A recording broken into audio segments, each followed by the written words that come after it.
नमस्कार साथियों, Gurukul online classes के इस मंच से मैं पवन सिंह आप सभी का एक बार फिर से हार्दिक स्वागत करता हूं। साथियों, आज कई दिनों के बाद हम आपके सामने पुनः उपस्थित हुए हैं, तो इसके लिए मैं आपसे क्षमा प्रार्थी हूं और आप सबसे मैं ये आप सबको आश्वस्त करता हूं कि परीक्षा के दृष्टिकोण से आने वाले समय पे हम लोग लगातार अब वीडियो के माध्यम से आपके सामने उपस्थित होने का प्रयास करेंगे और जो प्रैक्टिस सेशन जो हम लोगों के कुछ स्किप हो गए या छूट गए हैं उनको हम आगे पूर्ण कराने का प्रयास करेंगे। ठीक है साथियों, एक सूचना और थी जिसके कारण हम आपके सामने उपस्थित नहीं हो पा रहे थे या विगत कुछ समय से आप लोगों को वीडियो उपलब्ध नहीं हो पा रहे थे।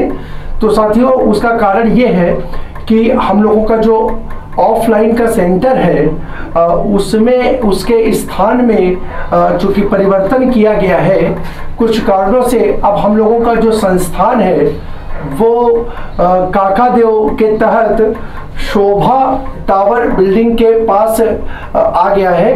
तो मैं अपने सभी उन छात्रों से, अपने मित्रों से, भाइयों से जो ऑफलाइन कोचिंग प्राप्त कर रहे हैं या जिनको भी आगे परीक्षाओं को देखते हुए, आगे आने वाली परीक्षाओं को ध्यान में रखते हुए एडमिशन लेना है, तो उनको मैं ये अवगत कराता हूँ कि वो अब पुराने स्थान पर ना जा करके काकादेव में किसी से भी पूछ सकते हैं। हालांकि पूछने के लिए इतना ही पर्याप्त है कि गुरुकुल एकेडमी कहाँ पर है, तो उतनी चीज़ों से ही चीज़ें आप लोगों को लोग पहुँचा देंगे।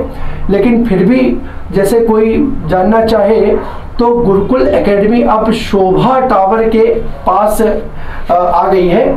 तो जो कोई भी हमारे संस्थान पर आना चाहे तो वो शोभा टावर काकादेव में आकर के हमसे संपर्क कर सकता है। ठीक है, तो साथियों उसी में क्या कहते हैं, उसके शिफ्टिंग में थोड़ा सा ऑनलाइन का भी जो हम लोगों के रिकॉर्डिंग का रूम है तो वो सब थोड़ा अस्त व्यस्त होने के कारण वीडियो आप लोगों को उपलब्ध नहीं हो पाए थे। तो अब चीज़ें पुनः सुचारू रूप से चालू हो गई हैं। तो अब हमारा प्रयास ये रहेगा कि जो 2-3-4 क्लासों के आसपास आप लोगों का नुकसान हुआ है उसको हम लोग क्या कहते हैं आने वाली परीक्षाओं तक अधिक से अधिक आप लोगों को उपलब्ध करा के उसकी क्षतिपूर्ति कर देंगे। ठीक है, तो इसी के साथ हम आज की अपनी चर्चा को प्रारंभ करते हैं। और आज की सेशन में हम लोग अपने पहले प्रश्न के साथ आपके सामने उपस्थित होते हैं और आज की चर्चा का हमारा पहला प्रश्न है, देखते हैं। पहला प्रश्न है हमारा, बोए पेड़ बबूल का आम कहाँ से होए। लोकोक्ति और मुहावरे से संदर्भित ये प्रश्न है कि बोए पेड़ बबूल का आम कहाँ से होए, लोकोक्ति का सही अर्थ क्या होगा। तो विकल्प देखते हैं इसके। ए, कर्म के अनुसार फल नहीं मिलता। बी, जैसा कर्म करोगे वैसा फल मिलेगा। सी, कर्म और फल का कोई संबंध नहीं। और डी, कर्म करो फल की इच्छा मत करो। तो साथियों बहुत चर्चित लोकोक्ति है ये कि बोए पेड़ बबूल का आम कहाँ से होए, कि जैसा करोगे वैसा भरोगे या वैसा फल पाओगे, इसका उचित अर्थ होता है। तो इस प्रश्न का सही आंसर हो जाएगा विकल्प बी। इसी के लिए हम एक बहुत चर्चित लोकोक्ति का प्रयोग करते हैं जिसको हम लोग बोलते हैं जैसी करनी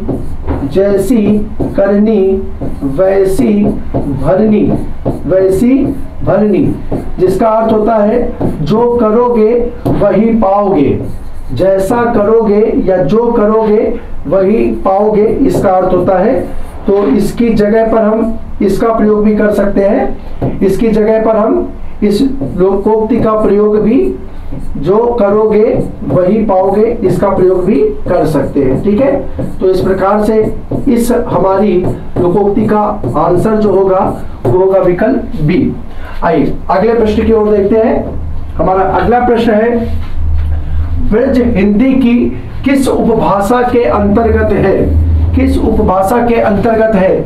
विकल्प ए पहाड़ी हिंदी, विकल्प बी पूर्वी हिंदी, विकल्प सी पश्चिमी हिंदी, विकल्प डी राजस्थानी हिंदी। तो साथियों यहाँ पे ब्रिज पूछा गया है, तो ब्रिज का संबंध जो होगा हिंदी की पश्चिमी हिंदी के साथ होगा, यानी ये हिंदी की पश्चिमी हिंदी उपभाषा के अंतर्गत बोली जाने वाली बोली है। ये बोली है जो किसके अंतर्गत आती है? पश्चिमी। अब साथियों आपके लिए देखिए प्रश्न क्या बनता है, आपके लिए इसका आंसर तो हो गया विकल्प सी। आपके लिए प्रश्न ये महत्वपूर्ण है कि यहाँ पर उपभाषा की चर्चा की गई है, तो आपको किताब में ये देख करके बताना है कि हिंदी की कितनी उपभाषाएं हैं, हिंदी की कितनी उपभाषाएं हैं, हिंदी की कितनी उपभाषा है। अब ये आप जैसे ही कन्वर्ट करोगे इस क्वेश्चन को, जैसे ही इस क्वेश्चन का आंसर आप निकालेंगे, तो आपके सामने यहाँ पर आपके सामने इसके जितने विकल्प हैं वो विकल्प भी आपके सामने पूर्ण रूप से स्पष्ट हो जाएंगे कि ये जो पहाड़ी हिंदी है या पूर्वी हिंदी है या राजस्थानी हिंदी है, इसके अंतर्गत कौन कौन सी बोलियां आती हैं, कौन कौन सी बोलियां आती है। तो ये देखिए सारी उपभाषाएं ही हैं, लेकिन क्या इनकी उपभाषाएं 4 ही होती हैं कि 3 होती है? इस क्वेश्चन का आंसर आप लोगों को निकालना है। और इन उपभाषाओं को, इन उपभाषाएं जितनी भी हैं, इन उपभाषाओं, ठीक है, ये जितनी भी उपभाषाएं हैं इसमें कितनी बोलियां हैं, प्रत्येक उपभाषा में कितनी बोलियां समाहित है, ये आपको देखना होगा। ठीक है, तो ये आप लोग अपना कर लेंगे। तो इस प्रकार से इस प्रश्न का आंसर हो जाएगा विकल्प सी। आपके लिए होमवर्क का काम मैं देता चल रहा हूं, क्योंकि रिवीजन की क्लास है, सारी चीजों को हम यहां पर बता नहीं सकते, इसलिए जो जो महत्वपूर्ण चीजें संबंधित हो सकती है उनके मैं पृष्ठ फॉर्म करके आपके सामने दे दे रहा हूं। आप लोगों का कार्य होगा कि आप घर में उसके उत्तर को निकालने का प्रयास करें। क्या निकालना आपको हिंदी की उपभाषाएं काउंट करनी है और उन उपभाषाओं में क्या हिंदी की बोलियां काउंट करनी है, बोलियां काउंट करनी है। ठीक है, चलिए अगला प्रश्न देखते हैं। अगला प्रश्न हमारा अमेंडमेंट के लिए सटीक हिंदी अनुवाद है। साथियों इस परीक्षा के दृष्टिकोण से शब्दावली बहुत महत्वपूर्ण टॉपिक है। शब्दावली के अंतर्गत शासन और प्रशासन के अंतर्गत प्रयुक्त होने वाले शब्दों का हिंदी अर्थ, अंग्रेजी शब्दों का हिंदी अर्थ अथवा हिंदी शब्दों का अंग्रेजी अर्थ आपको यहाँ पर याद होना चाहिए। उसी के दृष्टिकोण से हम जो महत्वपूर्ण शब्द है उसको लेकर के आपके सामने आए हैं, और उसी कड़ी में आज का हमारा पहला शब्द है अमेंडमेंट। अमेंडमेंट के लिए सटीक हिंदी अनुवाद क्या होगा? तो विकल्प देखते हैं, ए शोधन, बी संशोधन, सी प्रशोधन और डी समाशोधन। तो साथियों शासन और प्रशासन में अमेंडमेंट का शाब्दिक अर्थ होता है संशोधन। ठीक है, संशोधन को हम लोग बोलते हैं अमेंडमेंट। आप लोगों ने संवैधानिक शब्दावली के अंतर्गत अमेंडमेंट शब्द का काफी प्रयोग सुना होगा।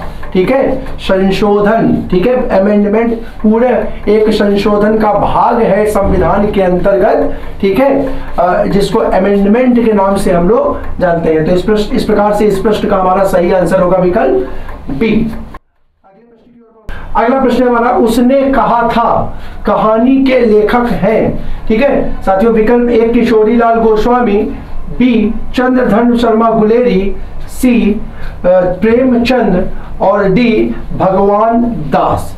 तो साथियों बहुत चर्चित पुस्तक है ये, उसने कहा था, और इस पुस्तक के राइटर है श्री चंद्रधर्म शर्मा गुलेरी। विकल्प बी चंद्रधर्म शर्मा गुलेरी।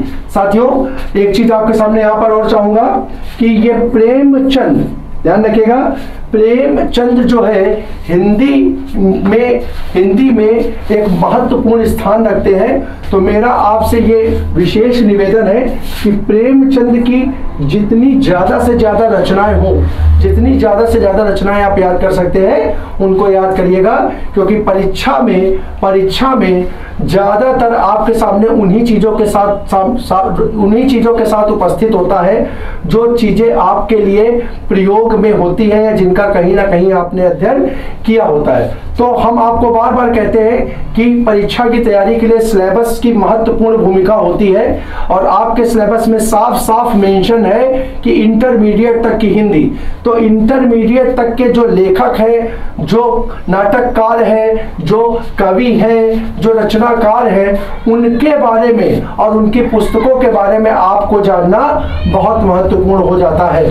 ठीक है, तो प्रेमचंद को हम लोगों ने बचपन से ही पढ़ा है। प्रेमचंद की कहानियों को, प्रेमचंद के उपन्यासों को, प्रेमचंद के नाटकों को बचपन से हम लोग पढ़ते आ रहे हैं और लगातार हिंदी में इनको पढ़ाया गया है। इस कारण परीक्षा के दृष्टिकोण से इनकी भूमिका महत्वपूर्ण हो जाती है। तो मेरा इस क्वेश्चन के लिए आपको होमवर्क है कि प्रेमचंद से संबंधित पुस्तकों का अध्ययन आप लोग कर लेंगे, उनकी एक सारणी बना करके उसको याद कर लेंगे। ठीक है, आगे देखते हैं। आगे हमारा क्वेश्चन है, उर्वशी किसका काव्य है? उर्वशी किसका काव्य है? विकल्प ए जयशंकर प्रसाद, बी मैथिली शरण गुप्त, श्री रामधारी सिंह दिनकर और डी महादेवी वर्मा। तो साथियों, ये भी परीक्षा में कई बार पूछा गया हुआ क्वेश्चन है, बहुत चर्चित क्वेश्चन है। हमारे कई मित्र इसके आंसर को जानते हैं, तो जो जानते हैं वो साथ में ही इसका उत्तर कमेंट बॉक्स में भी देते रहे, जो जानते हैं। तो इस प्रश्न का सही उत्तर होगा विकल्प सी। अब साथियों, महत्वपूर्ण क्या है, यहाँ पर देखिए, यहाँ पर जयशंकर प्रसाद, मैथिली शरण गुप्त और महादेवी वर्मा, ये तीनों भी हिंदी के महत्वपूर्ण हस्ताक्षर है, हिंदी के महान कवियों में इनका नाम शुमार है। तो आपका दायित्व ये है कि इन तीनों की, बल्कि हम तो कहेंगे रामधारी सिंह दिनकर भी चौथा का वो ले लेते हैं, तो इन चारों की पुस्तकों को आप लोगों ने भी लिख लेना है, जो महत्वपूर्ण पुस्तकें हैं। तो इस प्रकार से देखिए, आपका होमवर्क चलता जा रहा है।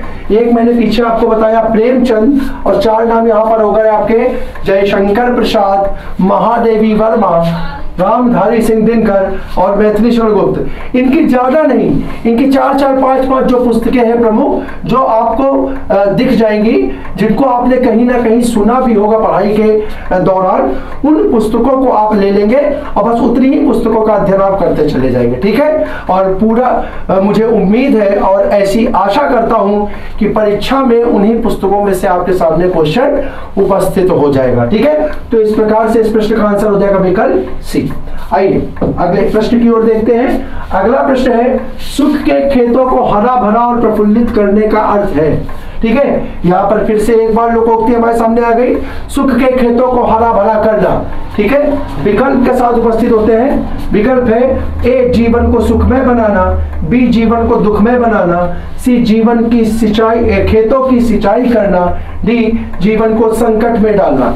अब साथियों देखिए, यहाँ पर अगर आपको नहीं आता है, तो आप सिर्फ थोड़ा सा इसकी मीनिंग में जाइए कि हम लोग कहते हैं हरा भरा करना।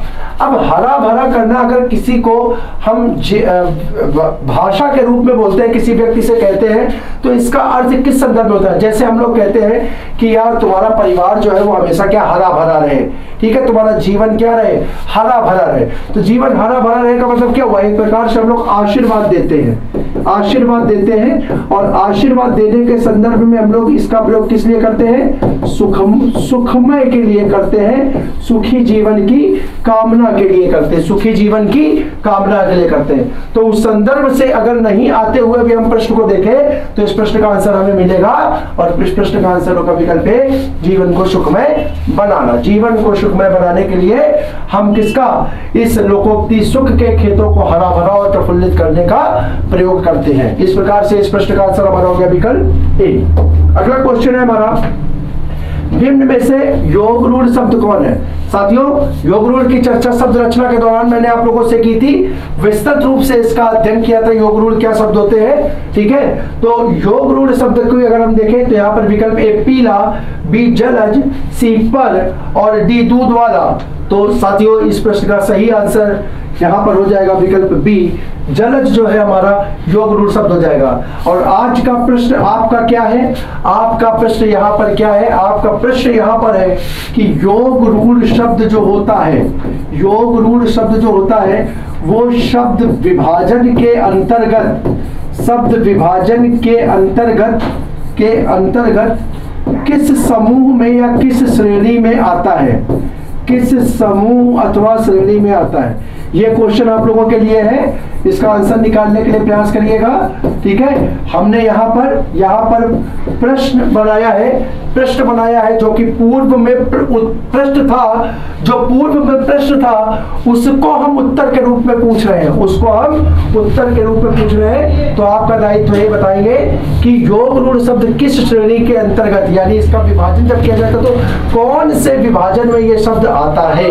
ठीक है, और जिस विभाजन में आता है उस विभाजन में कितने प्रकार से इन्हें वर्गीकृत किया गया है, ये आपको क्वेश्चन निकालना है। साथियों, मैं आपको लिंक दे दे रहा हूं, अगर आपको ये पढ़ना हो तो हमारे प्ले लिस्ट में जाकर के शब्द रचना करके पूरा का पूरा चैप्टर पढ़ा हुआ है।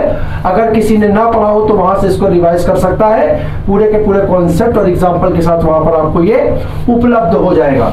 तो इस प्रकार से हमारे इस क्वेश्चन का आंसर हो जाएगा विकल्प बी, जलद, जो कि एक कैसा शब्द है, योग रूढ़ शब्द है। एक साथियों यहाँ पे एक क्वेश्चन मैं आपके सामने और उपलब्ध करा देता हूं, याद रखिएगा कि योग रूढ़ शब्दों का प्रयोग किस समास में होता है, किस समास में योग रूढ़ शब्दों का प्रयोग होता है, इसका भी आंसर आप लोगों को यहाँ पर निकालना है। तो इस प्रकार से ये प्रश्न के साथ हमारे दो पूरक प्रश्न हमने जोड़ दिए हैं, दो एडिशनल प्रश्न आपके सामने आ गए हैं। अगला देखिए, अगला क्वेश्चन है रसोईया में प्रत्यय है, बहुत महत्वपूर्ण शब्द है साथियों, बहुत बार, कई बार ये प्रश्न आपकी परीक्षा में आ चुका है। विकल्प ए या, बी या, सी आ और डी रस। तो साथियों, अगर इस प्रश्न का उत्तर देखेंगे तो इस प्रश्न का सही उत्तर होगा विकल्प बी या, विकल्प बी या इस प्रश्न का सही आंसर हो जाएगा। ठीक है, अगला क्वेश्चन की ओर बढ़ते हैं हम लोग। अगला क्वेश्चन है हमारा, निम्न में से कौन सा शब्द तद्भव है, कौन सा शब्द तद्भव है, देखते हैं। विकल्प ए यौवन, बी निर्जर, सी जीव और डी स्थान। तो साथियों, इस प्रश्न का सही आंसर होगा विकल्प सी जीव।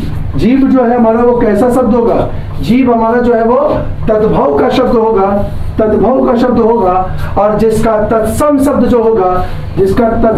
जो होगा, वो साथियों होगा जिह्वा। इसका तत्सम क्या होगा, जिह्वा इसका तत्सम रूप हो जाएगा, जिह्वा इसका तत्सम रूप हो जाएगा। इस प्रकार से हमारा इस प्रश्न का सही आंसर हो जाएगा विकल्प सी। अगला क्वेश्चन देखते हैं हम लोग। अगला क्वेश्चन है हमारा, निम्न में से कौन सा शब्द विदेशी है, कौन सा शब्द विदेशी है। विकल्प ए टिकट, बी मध्य, सी मयूर, डी वचन। तो साथियों, बहुत आसानी से आप लोग देख पाएंगे यहाँ पर विदेशी शब्द का जो आंसर है वो हो जाएगा विकल्प ए टिकट। और ये किस भाषा से, तो ये अंग्रेजी भाषा से हिंदी भाषा में शामिल शब्द है, अंग्रेजी भाषा से हिंदी भाषा में शामिल शब्द है टिकट। ठीक है, जो कि किस रूप में आता है, विदेशी। ठीक है, विदेशी रूप में, विदेशी शब्द के रूप में प्रयुक्त होता है। अगला क्वेश्चन है हमारा, निम्न में संज्ञा शब्द है, निम्न में संज्ञा शब्द है। विकल्प ए हरा, बी पतला, सी सभा और डी गहरा, डी गहरा। तो साथियों याद रखिएगा, संज्ञा शब्द की अगर बात कर रहे हैं तो यहां पर इसका आंसर होगा विकल्प सी सभा, सी सभा। ठीक है, अब साथियों देखिए, यहाँ पे मैं पूरा प्रश्न आपके सामने लिख रहा हूँ, यहाँ पर पूरक प्रश्न लिख रहा हूँ। पूरक प्रश्न आपके सामने क्या है, आपको यहाँ पर यह बताना है कि संज्ञा शब्द जो होते हैं, संज्ञा शब्द जो होते हैं ये कितने प्रकार के होते हैं। ठीक है, एक क्वेश्चन आपके सामने बहुत महत्वपूर्ण है, कितने प्रकार के होते हैं, एक पूरक प्रश्न आपका हुआ। दूसरा, आप यहाँ पे विकल्प से ही निकाल सकते हैं, अगर इसका आंसर सी सभा, ये कैसा पद है, ये संज्ञा का पद है, तो यहाँ पर आपके लिए दूसरा पूरक प्रश्न है कि सभा में कौन सी संज्ञा है। ये बहुत इंपॉर्टेंट क्वेश्चन है साथियों। आपको अगर ये पता हो गया कि कौन सी संज्ञा है तो ये क्वेश्चन तो देखिए आपके लिए बहुत ही आसान हो जाएगा कि अगर कौन सी संज्ञा है आप तक पहुंच पा रहे हो तो ये आंसर तो आपके लिए ऑब्जेक्टिव हो गया कि ये संज्ञा का ही पद है। तो आपको ये बताना है कि सभा में कौन सी संज्ञा, बहुत इंपॉर्टेंट क्वेश्चन है। और तीसरा पूरक प्रश्न अगर हम इसमें जोड़ें, पूरक प्रश्न अगर इसमें जोड़ें तो देखिए वो क्या हो सकता है, इसके विकल्प हो सकते हैं।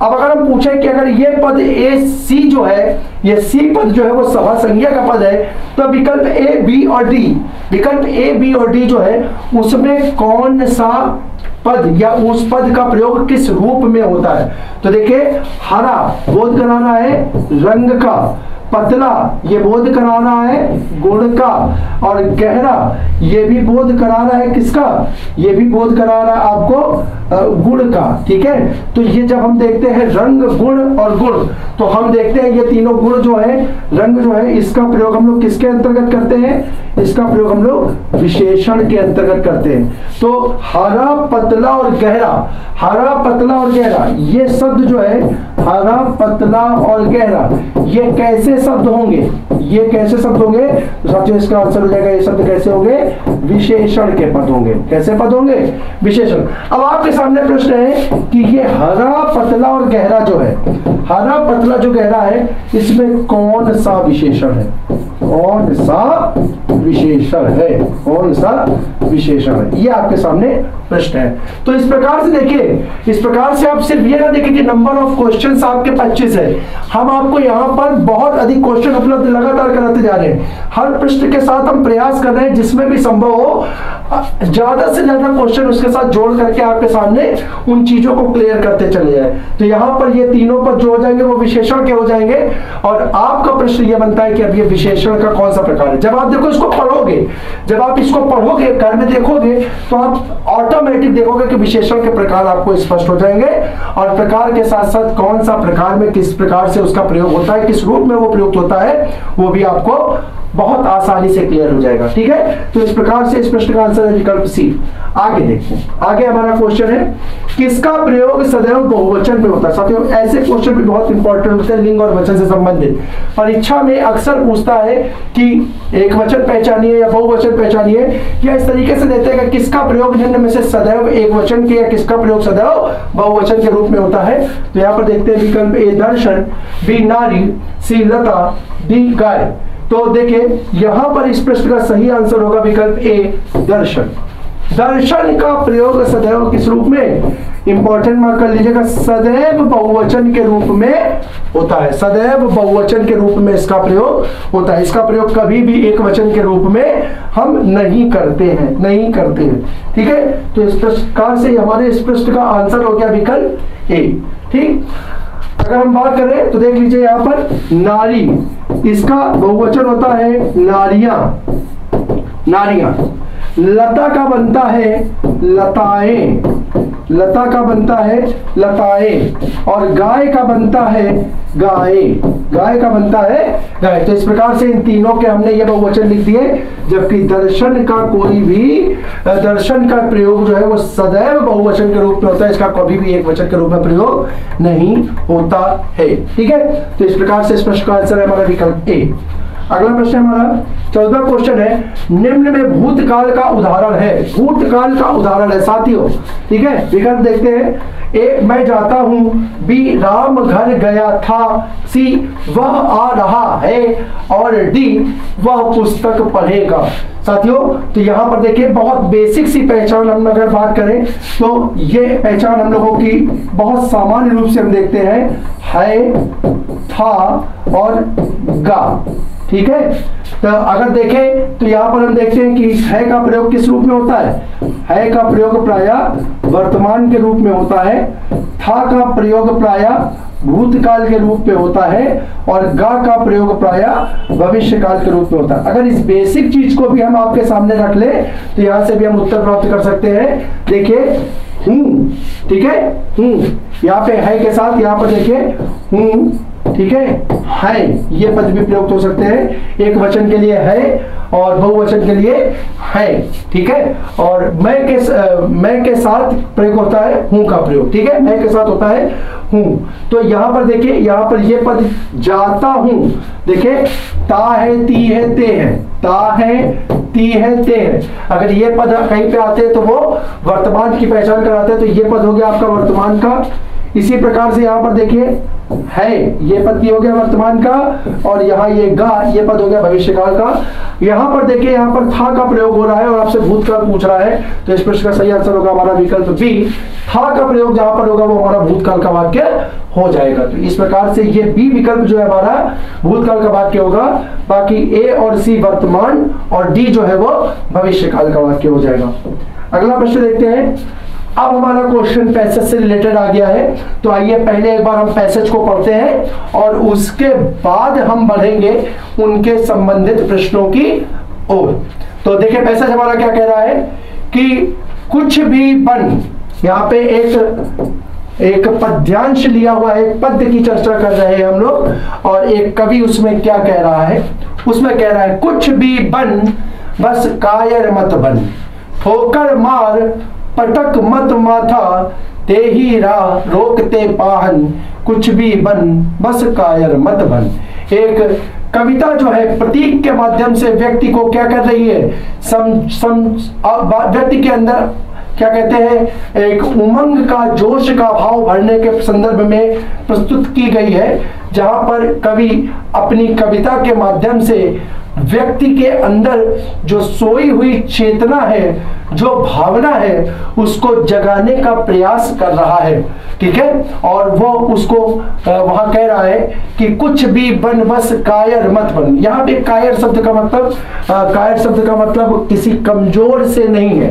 ठीक है, कायर का मतलब यहाँ पर अभी हम देखेंगे किसी जीवन के संदर्भ में किस तरीके से इसका प्रयोग हो सकता है। ठीक है, यहाँ पे देखो, ले देकर जीना क्या जीना।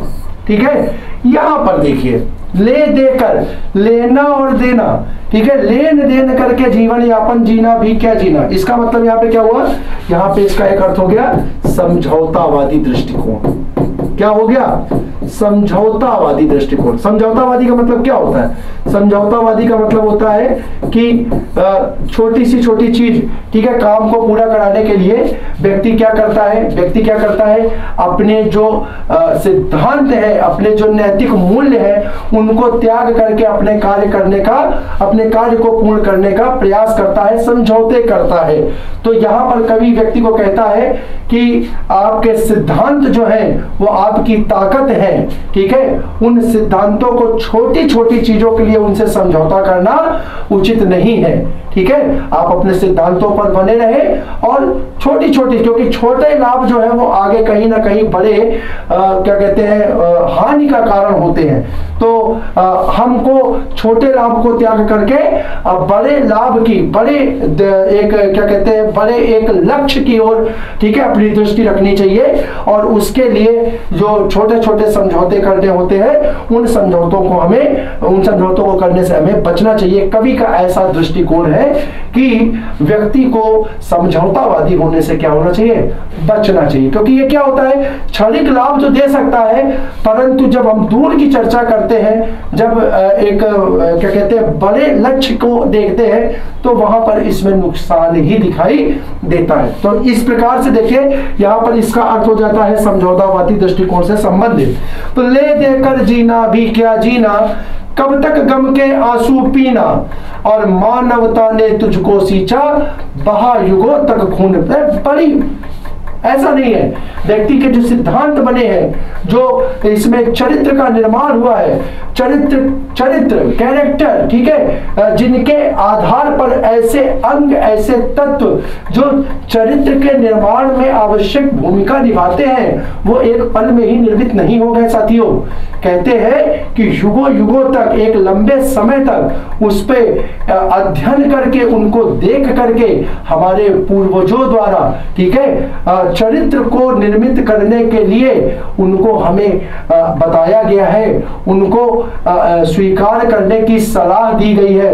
वो ऐसे ही निर्मित नहीं हुए हैं, उन पे कठोर साधना की गई है, परिश्रम किया गया है। ठीक है, तो उनको हमें छोटे लाभों के लिए इस प्रकार से त्यागना उचित नहीं होता है। तो इस प्रकार से ये हमारा एक पद्यांश है। तो आइए अब यहां से इसके मूल भाव को स्वीकार करते हुए समझते हुए हम इनके प्रश्नों की ओर आगे बढ़ते हैं और देखते हैं उसके आंसर, संभावित उत्तर क्या हो सकते हैं। ठीक, आप देखें कवि क्या करने की प्रेरणा दे रहा है। ठीक है, तो गम के आंसू पीने की, तो यहां पे तो देखिए साफ साफ मना कर दिया। क्या कह रहा है? ले देकर जीना, क्या जीना? कब तक गम के आंसू पीना। मतलब वो कह रहा है समझौता नहीं कर, गम के आंसू नहीं पीने, आपको समझौता नहीं करना। तो यहां तो प्रेरणा नहीं दे रहा इस चीज के लिए, तो आपको क्या कर रहा है? मनाही कर रहा है। हाँ, सोचना ही नहीं है। ठीक है, हाँ, आपको किसी भी चीज के लिए पछतावे का भाव नहीं होना चाहिए, आपको उस चीज के लिए सोचना चाहिए। तो खत्म हो गया आत्मसमर्पण। कोई आत्मसमर्पण क्या? ठीक है, कभी क्या करने आत्मसमर्पण, कहीं इसका उल्लेख ही नहीं है।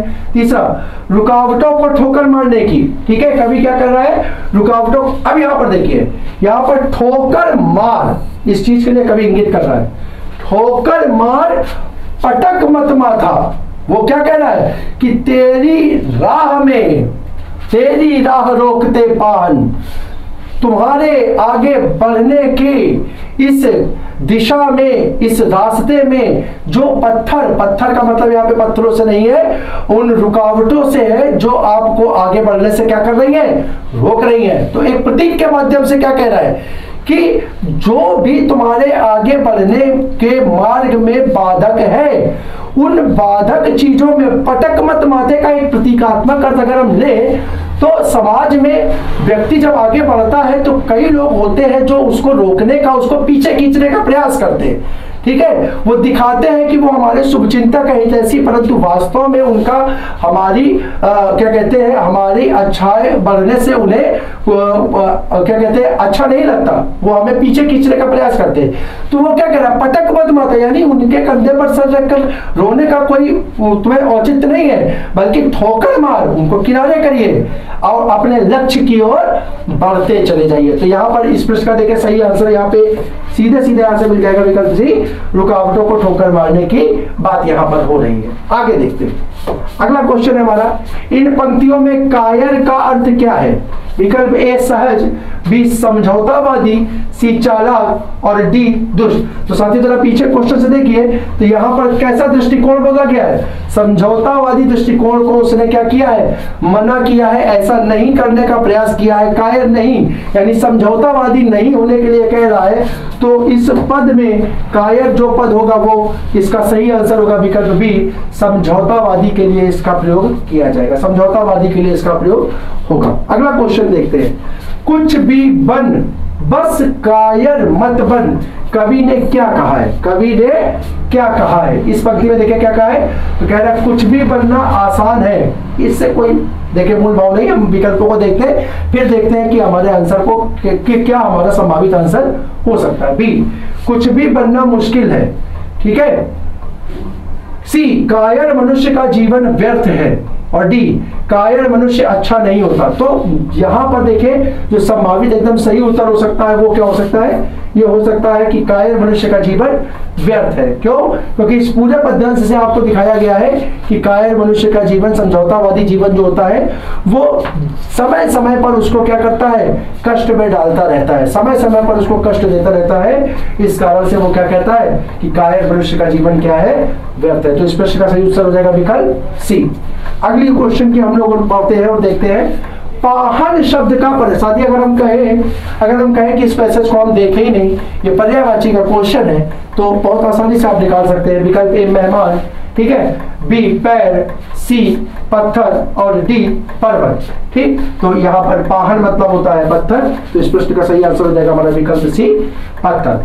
आपके लिए साथियों देखिए यहाँ पर मैं एक और प्रश्न आपको देता हूँ, यहाँ पर एक प्रश्न आपके लिए मैं और जोड़ता हूं। यहां पर एक शब्द है पाहन, इसका अर्थ आपने बता दिया क्या होता है? इसका अर्थ होता है पत्थर। साथियों मैं आपसे एक मिलता जुलता इसका समश्रुति भिन्नार्थक शब्द दे रहा हूं और आपको बताना है ये पाहुन जो है ये किस शब्द का पर्यायवाची है? इसका पर्यायवाची क्या होगा? पाहुन का पर्यायवाची क्या होगा? ये क्वेश्चन आपको ढूंढना है, बहुत महत्वपूर्ण क्वेश्चन रहेगा। दोनों मिलते जुलते क्वेश्चन है और इसी को देख करके आप दोनों का अर्थ भी निकाल सकते हैं। ठीक है, तो ध्यान रखिएगा, एक शब्द होता है पाहन और एक होता है पाहुन। तो पाहन का अर्थ तो हो गया पत्थर, पाहुन का अर्थ आप लोगों को खोजना है। ठीक है, पाहुन का अर्थ आप लोगों को खोजना है। अगला देखते हैं, अगला प्रश्न फिर से हमारा इसी गद्यांश से पद्यांश से है। कवि के अनुसार किस प्रकार का जीवन व्यर्थ है? साथियों देखिए, लगातार अभी हम लोग चर्चा कर रहे हैं। विकल्प ए आदर्शवादी, बी समझौतावादी, सी हूट पसीना बहाने वाला और डी रुकावटों को ठोकर मारने वाला। साथियों एकदम स्पष्ट है, इस प्रश्न का आंसर आप सभी लोग बता सकते हैं, विकल्प बी। जैसा कि हम लोगों ने पढ़ करके भी देखा है, तो इस प्रश्न का सही आंसर हो जाएगा विकल्प बी। अगले प्रश्न की ओर अगर हम लोग पढ़े तो हमारा अगला प्रश्न कह रहा है, निम्न में से कौन सा शब्द अनेकार्थक है? ऐसा शब्द जिसके एक से अधिक अर्थ है। तो विकल्प ए साहस, बी पुस्तक, सी अंबर, डी बालक। ठीक है, तो इस प्रश्न का सही आंसर होगा विकल्प सी अंबर। अंबर जो है वो साथियों कैसा एक अनेकार्थी शब्द होगा, जिसके दो अर्थ आपके सामने यहाँ पर मैं बता देता हूं और आप लोगों को भी पता होगा। अंबर मतलब एक होता है आकाश, अंबर का एक अर्थ होता है आकाश, और अंबर का दूसरा अर्थ होता है वस्त्र अथवा कपड़ा।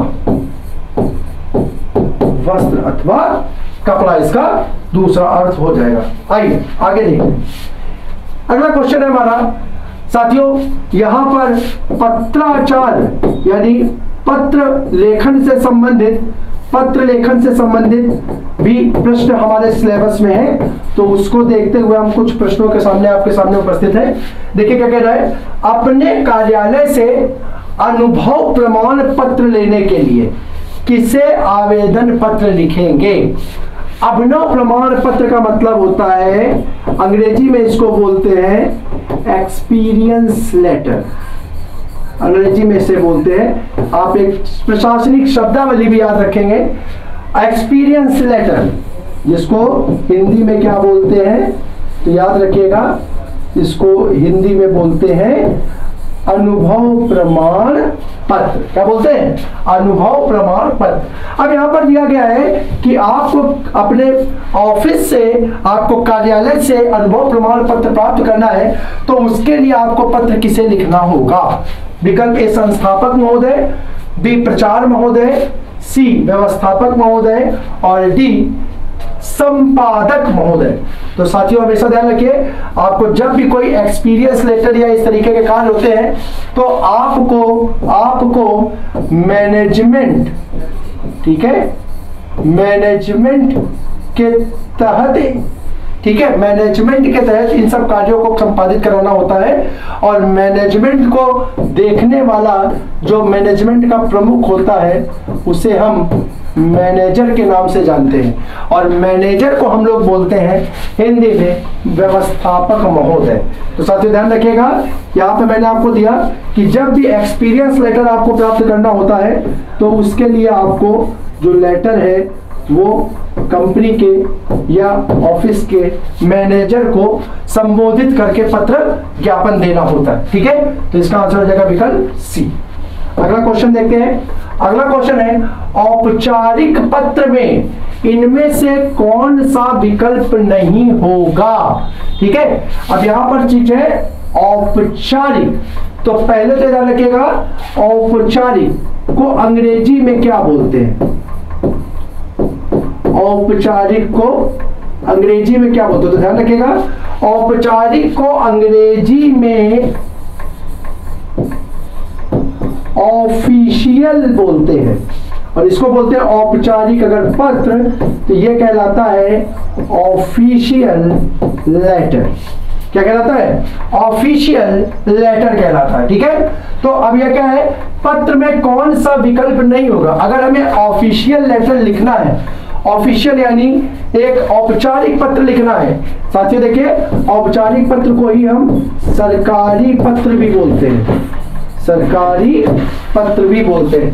ठीक है, सरकारी पत्र को ऑफिशियल लेटर या कहीं कहीं इसे हम लोग गवर्नमेंट लेटर के नाम से भी जानते हैं।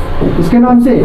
गवर्नमेंट लेटर के नाम से भी जानते हैं। ऑफिशियल लेटर या गवर्नमेंट लेटर, औपचारिक पत्र या सरकारी पत्र। पहले तो हमने इसके आपको अंग्रेजी बता दी पत्रावली के संदर्भ में। अब कह रहा कौन सा विकल्प इसमें प्रयोग नहीं होता? तो विकल्प ए विषय, बी अभिवादन, सी पता और डी दिनांक।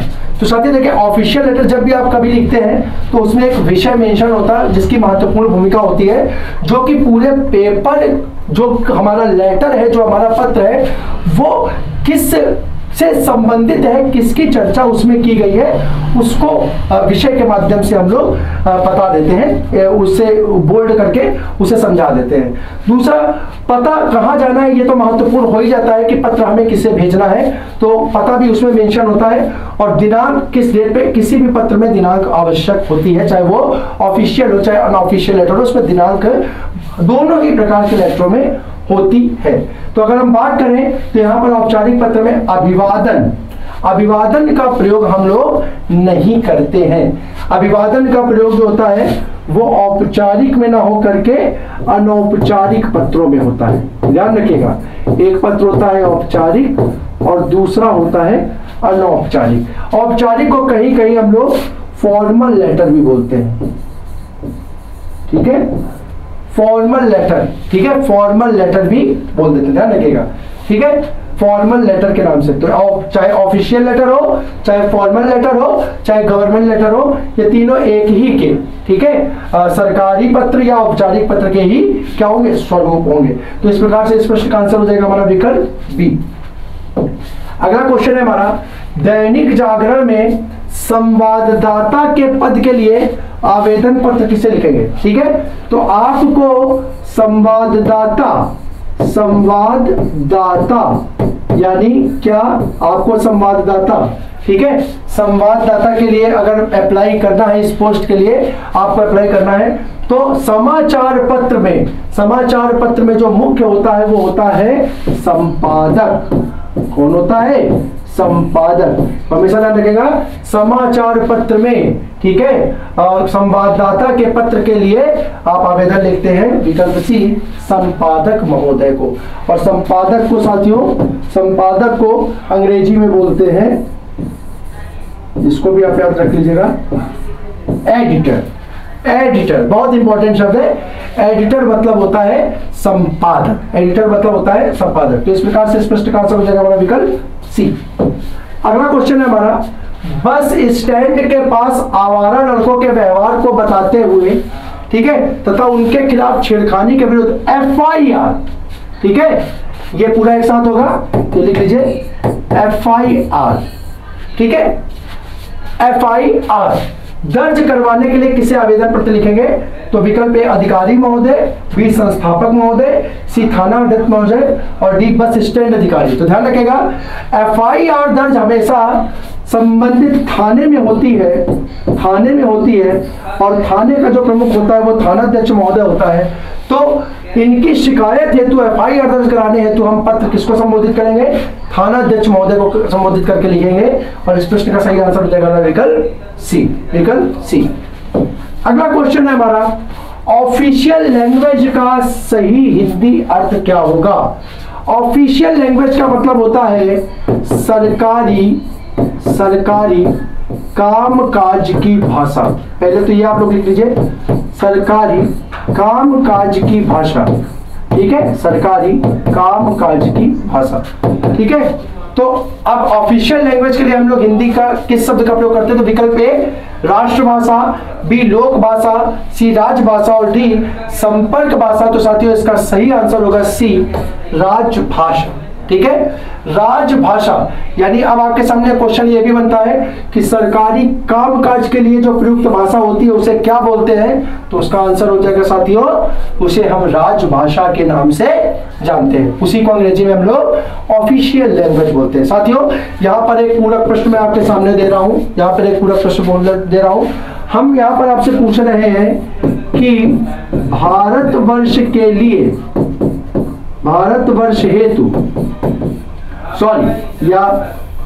भारतवर्ष छोड़िए, हम यहाँ पे एक प्रश्न पूछे थे, संविधान में किसे राजभाषा का दर्जा दिया गया है?